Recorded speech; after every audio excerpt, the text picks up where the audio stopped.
औज़ुबिल्लाहि मिनश्शैतानिर्रजीम। बिस्मिल्लाहिर्रहमानिर्रहीम। मेरा नाम हकीम मोहम्मद अल्ताफ़, मुस्तनिद गवर्नमेंट तिबिया कॉलेज भावलपुर।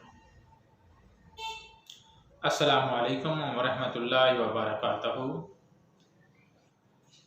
आज का जो मेरा मौजू है वो है तंबाकू नोशी के नुकसानात।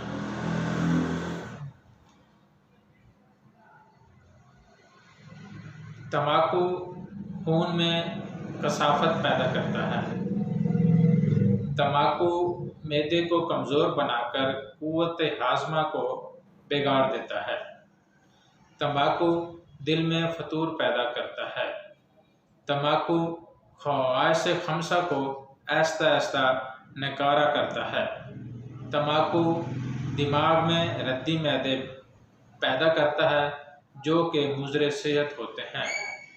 तंबाकू रगों और पट्ठों पर बुरे असरात पैदा करता है।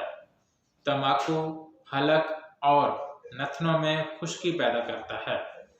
तंबाकू फेफड़े में ऐसे इंजरात जमा कर देता है जो कि दायमी बलगम का अंदेशा होते हैं।